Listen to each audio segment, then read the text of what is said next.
What's up guys? Welcome to this video. Today I've got an unboxing of the Google Home Hub or the Google Nest Hub. So let's go ahead and get started.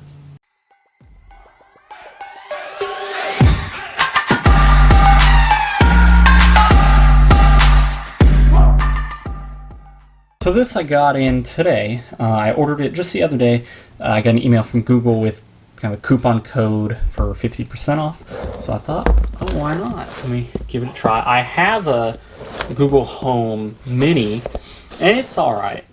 But after looking up some stuff online about this, I think it'll be pretty cool having the screen. This may actually replace my alarm clock. I've just got a cheap little alarm clock got at Kroger, and it works alright. But this would be really cool because I can play Spotify on it, all kinds of stuff.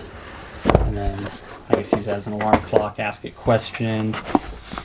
So I've got a little kind of tablet type screen there. Got the speaker, got power, got the switch to mute the mic and unmute it. Let's see if we have any other ports. No, that's it. But this will connect to like Google Cloud, all the Google Cloud services, or all the Google services like YouTube Music, and I think just YouTube, you can play anything you want from there, and maybe even watch it on there. Got a little Let's Get Started guide. Let's see what we got in the power adapter here.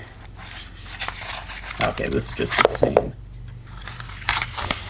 Get that out there, just the same little micro. Oh, actually, no, it's the same power plug that the Google Home Mini comes with, and then this little round plug here. So. And then that's it. So let's get started here. I wonder if we get any stickers. Probably not. Yeah, just kind of how to set it up there. So yeah, here we go. So I'll come back to you guys in a little while and I'll let you know what I think of it. So thank you guys for watching this video. Hopefully you enjoyed this quick little unboxing. Leave a comment down below if you have one of these or you have one of the competitors like Amazon or the Apple HomePod or any, I don't know if there are any other competitors, I'm sure there are. Leave me a comment what you think of it, and subscribe. I'll see you next time.